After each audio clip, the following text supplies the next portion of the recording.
நல்லான் அப்பன் முருகப்பெருமானை வணங்கிக் கொள்கிறேன். வணக்கம் நேயர்களே.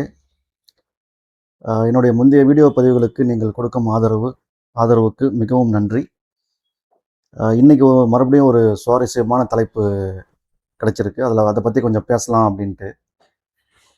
இப்போது திருமண வயதை ஒட்டி இருக்கிறவங்களுக்கும் சரி, தன்னுடைய பிள்ளைகளுக்கு திருமணத்தை சமீபமாக நடத்த போகிற பெற்றோர்களுக்கு, அல்லது ஜாதகத்தை எடுத்து வரன் பார்க்க ஆரம்பிச்சிருக்கக்கூடிய பெற்றோர்களுக்கு, இல்லை அவங்களுக்கே, அதாவது திருமணம் செய்து கொள்ளக்கூடிய ஆண்களுக்கும் பெண்களுக்குமே ஒரு சிந்தனை இருக்கும். தனக்கு வரக்கூடிய கணவனோ அல்லது மனைவியோ எந்த மாதிரியான தன்மையில் இருப்பாங்க அப்படின்றத பற்றி ஒரு ஒரு அனுமானம், ஒரு கற்பனை இருக்கும் அவங்களுக்கு. ஆனால் ரியலாக அவங்க எப்படி வருவாங்க அப்படின்றத பற்றி எப்படி தெரிஞ்சுக்கலாம் ஜாதகத்தில் அப்படின்னு பார்க்கும்போது, இதை நம்ம ராசி கட்டத்தில், அதாவது D1 சார்ட்டில், டிவிஷனல் சார்ட்டுன்னு சொல்லுவோம். D1 தான் ராசி கட்டம். இந்த D1 சார்ட்டில் தனக்கு வரக்கூடிய கணவனோ மனைவியோ எப்படி இருப்பாங்கன்றது பலன் பார்க்குறதுக்கு நிறைய ஃபார்முலாஸ் இருக்குது. ஒரு ஷார்ட்கட் என்னன்னு கேட்டிங்கன்னா, இந்த டிவிஷனல் சார்ட்லேயே D9 சார்ட், அதாவது நவாம்ச சார்ட்டில் ஒரு எளிமையான ஃபார்முலா மூலம் தனக்கு வரக்கூடிய ஸ்பௌஸ் எந்த மாதிரி ஒரு தன்மையில் இருப்பாங்க அப்படின்றது ஒரு 40 to 50% நம்ம அசம்ஷன் பண்ணிட முடியும். அது என்ன ஃபார்முலா அப்படின்னா, இப்போ நவாம்ச சார்ட்டில் எப்பயுமே நமக்கு ஒரு 1 பேஜ் ஜாதகம் கொடுத்தாங்க அப்படின்னா, புரோக்கர்ஸோ அல்லது வேறு நம்ம கிடைக்கிது, ஏதோ மெட்ரிமானியில் கிடைக்கிது அப்படின்னா வாங்கிட்டு, லெஃப்ட் ஹேண்ட் சைடில் இருக்கிறது பார்த்தீங்கன்னா ராசின்னு போட்டிருக்கோம், அது D1 சார்ட். ரைட் ஹேண்ட் சைடில் பார்த்தீங்கன்னா நவாம்சம் அப்படின்னு எழுதியிருப்பாங்க, அது D9 சார்ட். அது ராசின்றது ஒவ்வொரு ராசி மண்டலமும் 30 டிகிரி இருக்கும். இந்த 30 டிகிரியை 9 வகையாக பிரித்து பலன் சொல்கிறது தான் நவாம்சம். பொதுவாக நவாம்சம் அப்படின்றது ராசி கட்டத்தில் கிரகங்களுடைய அமைவு எந்த நட்சத்திரத்தில் இருக்குது அப்படின்றத கண்டுபிடிக்கிறதுக்கு நவாம்சம் யூஸ் பண்ணுவாங்க மோஸ்ட்லி.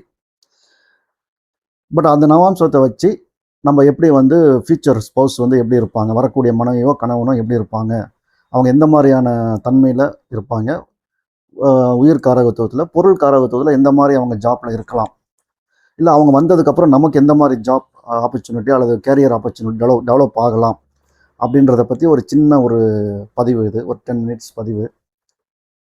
இப்போது நான் ஏற்கனவே சொன்ன மாதிரி D9 சார்ட் எடுத்து வச்சுக்கோங்க, நவாம்ச சார்ட்டு. அதில் லக்கணம் என்னான்னு பார்த்துக்கோங்க. லான்னு போட்டிருப்பாங்க, இல்லை 2 கிராஸ் மார்க் ஏதோ ஒரு கட்டத்தில் போட்டிருப்பாங்க.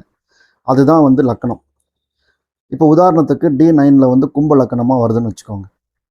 கும்ப லக்கணத்தில் எண்ணிக்கிட்டே 7ஆம் வீடு எதுன்னு பாருங்கள், சிம்ம ராசி வரும். இப்போ இந்த சிம்ம ராசியினோட அதிபதி யாருங்க? சூரியன். அப்போது D9 சார்ட்டில் 7ஆம் அதிபதி யாருன்னு நோட் பண்ணி வச்சுக்கணும். இந்த 7ஆம் அதிபதி D9 சார்ட்டில், நவாம்ச சார்ட்டில் எந்த வீட்டில் இருக்காருன்றதை பொறுத்து உங்களுக்கு வரக்கூடிய ஸ்பௌஸ் எந்த மாதிரி இருப்பாங்கன்றதை ஓரளவுக்கு நம்ம ஜட்ஜ் பண்ணலாம். இதுதான் ஃபார்முலா. ஃபார் எக்ஸாம்பிள் D9 சார்ட்டில் இதே கும்ப லக்கணமே ஒரு எக்ஸாம்பிள் சொல்கிறேன். சூரியன் 7ஆம் அதிபதி கும்ப லக்கணத்திலே இருக்காருன்னு வச்சுக்கோங்க, அதாவது 1ஆம் வீட்டிலே இருக்காருன்னு வச்சுக்கோங்க. அதாவது லக்கணத்திலே இருக்காருன்னு அர்த்தம் அதுக்கு. அப்போ 1ஆம் வீடுன்றது என்னங்க? 1ஆம் வீடு அப்படின்றது நான், எனது தன்மை, எனது ஐடென்டிட்டி. இந்த மாதிரி D9ல் 7ஆம் அதிபதி 1ஆம் வீட்டிலேயே இருந்தால் உங்கள் வாழ்க்கையில் பார்ட்னர் தான் ரொம்ப முக்கியமான நபராக இருப்பார். அவரை விட்டுட்டு அவங்களால இருக்கவே முடியாது. நீங்களே சொல்லுவீங்க, என் வாழ்க்கையில் என் ஸ்பௌஸை சுற்றி தான் இருக்குது, என் ஸ்பௌஸை விட்டுட்டு என்னால் இருக்கவே முடியாது. அவங்களுடைய தன்மையில் நீங்கள் ரொம்ப அவங்கள எமோஷ்னலாக ஒரு ஸ்பிரிச்சுவல் கனெக்ஷனாக அட்டாச் ஆகிடுவீங்க. இந்த 7ஆம் அதிபதி நல்ல நிலையில் இருந்தால் உங்கள் ஸ்பௌஸ் ஒரு எத்திக்கலாகவும், ரெஸ்பான்சிபிளாகவும், செல்ஃப் ரெஸ்பெக்டிங்காகவும், கான்ஃபிடென்ட்டாகவும் இருப்பாங்க. அதிக நாலேஜ் அக்குமுலேட் பண்ண ஆர்வம் உள்ளவளாக இருப்பாங்க. வெறும் அட்ராக்ஷன் மட்டும் இல்லாமல் ஒரு ஒரு ஒரு மரியாதை, கடமை உணர்ச்சி, நம்பிக்கைக்குரியவராக அவங்க ஸ்பௌஸ் இருப்பாங்க. ஸோ இவங்க எந்த மாதிரியான கேரக்டரில், அதாவது கேரியரில் இருக்கலாம் அப்படின்னு பார்த்தீங்கன்னா, செல்ஃபாக டெவலப்மெண்ட் ஆகிற கேரியர் இருப்பாங்க. இவங்களோட ஓன் ஐடியாஸ் போட்டு இவங்களை டெவலப் பண்ணுற மாதிரி, அதாவது இவங்களே பார்த்தீங்கன்னா அந்த மாதிரி ஒரு கேரியரில் தான் இருப்பாங்க. உதாரணத்துக்கு ஒரு செல்ஃபாக ஒரு கன்சல்டிங் கம்பெனி வச்சுருக்கலாம், இண்டிபெண்ட் பிஸ்னஸ் டெவலப் பண்ணி வச்சுருக்கலாம், ஒரு ஸ்டார்ட் அப் கம்பெனியை டெவலப் பண்ணி வச்சுருக்கலாம். செல்ஃப் ட்ரிவன் கேரியராக இருப்பாங்க அவங்க.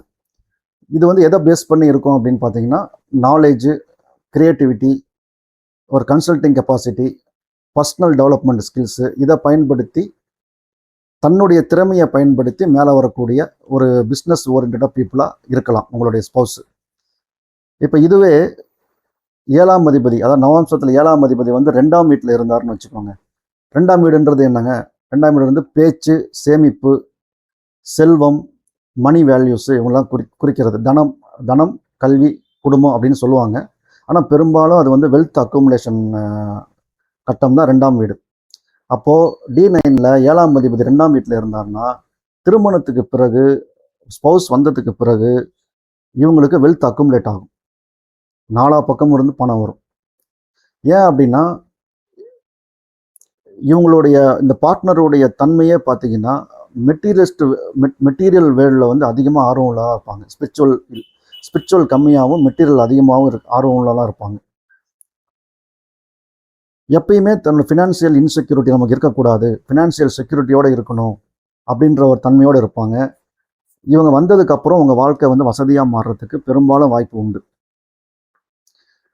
ஸோ இவங்க வந்து எந்தெந்த துறையில் வந்து வரலாம், இருக்கலாம், அல்லது வந்ததுக்கப்புறம் நீங்கள் எந்தெந்த துறையில் டெவலப் ஆகலாம்னு பார்த்தீங்கன்னா, மணி ஓரியன்டாக மணி பேஸ் எந்தெந்த துறை இருக்கோ அத்தனை துறையும் உங்களுக்கு செட் ஆகும்.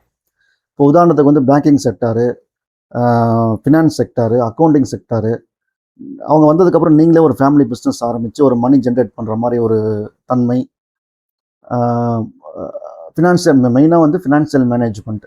ஸோ இந்த துறைகளில் வந்து ஒரு நல்ல வாய்ப்பு வந்து உள்ளவங்களா, இல்லை அவங்க அந்த துறையில் இருக்கிறவங்களா, இல்லை அவங்க வந்ததுக்கப்புறம் நீங்கள் அந்த துறையில் டெவலப் ஆகிறவங்களா இருக்கிறதுக்கு நிறையா வாய்ப்பு இருக்குது. சரிங்க. இதே அதாவது 3ஆம் வீட்டில் D9 சார்ட்டில் 7ஆம் அதிபதி 3ஆம் வீட்டில் இருக்காருன்னு வச்சுக்கோங்களேன். 3ஆம் வீட்டுடைய காரத்துவம் என்னங்க?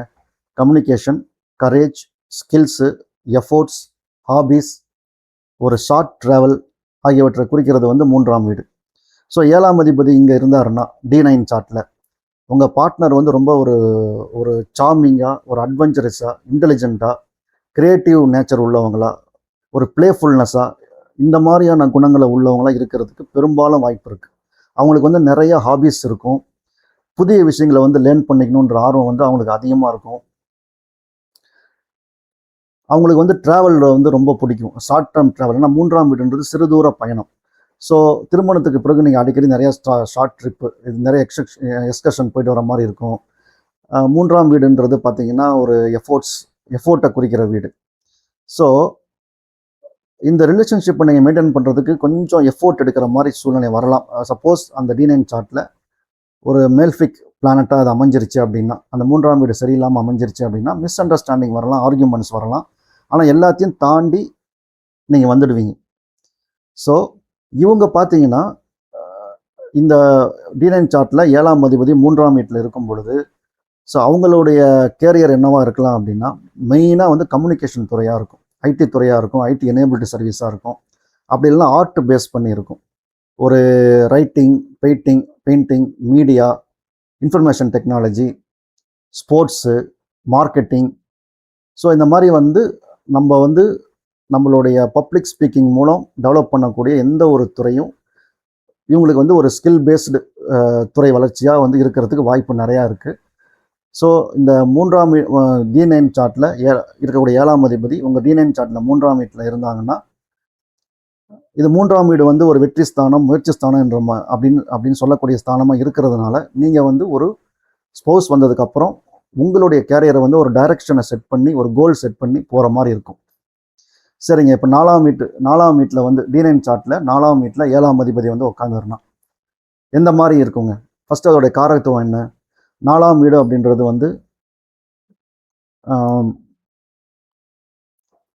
தாய், ஒரு எமோஷ்னல் செக்யூரிட்டி, ஒரு ஒரு சொத்து சேர்க்கக்கூடிய ஸ்தானம், ஒரு தன் சுகம் சொல்லக்கூடிய கம்ஃபோர்ட்டை குறிக்கக்கூடிய ஒரு ஸ்தானம், வண்டி வாகனங்களை குறிக்கக்கூடிய ஸ்தானம். இதில் வந்து D9ல் 7ஆம் அதிபதி 4ஆம் வீட்டில் இருந்தால் திருமணத்துக்கு பிறகு உங்களுக்கு அசட்டு, ப்ராப்பர்ட்டி, ஃபேமிலி கம்ஃபோர்ட்ஸ் வந்து அதிகமாக வரும்.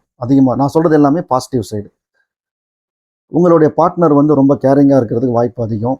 அவர் வந்து உங்கள் வீட்டினுடைய ஃபவுண்டேஷனாகவே மாறக்கூடிய அளவுக்கு வாய்ப்பு இருக்குது. அன்பு, பாசம், ஒரு எமோஷ்னல் சப்போர்ட் ஆகியவற்றை கொடுக்கவராக கூட இவர் வரத்துக்கு மிக அதிகமான வாய்ப்பு இருக்குது. நீங்கள் தெரிஞ்சோ தெரியாமலோ உங்கள் பார்ட்னரோட டீப் எமோஷ்னல் பாண்டிங்கில் ஒரு அல்டிமேட் இன்டிமேசின்னு சொல்கிறாங்களா, அந்த மாதிரி பாண்டிங்கில் இருக்கக்கூடிய வாய்ப்பு ரொம்ப ரொம்ப அதிகம். ஒரு நாள் கூட உங்கள் ஸ்பௌஸை வந்து பிரிஞ்சு இருக்கிறதுக்கு முடியாத தன்மையை ஏற்படுத்துகிற அளவுக்கு உங்களுடைய ஸ்பௌஸ் வந்து வரத்துக்கு வாய்ப்பு ரொம்ப ரொம்ப அதிகம். அட்டாச்மெண்ட்டாக நீங்கள் இருப்பீங்க.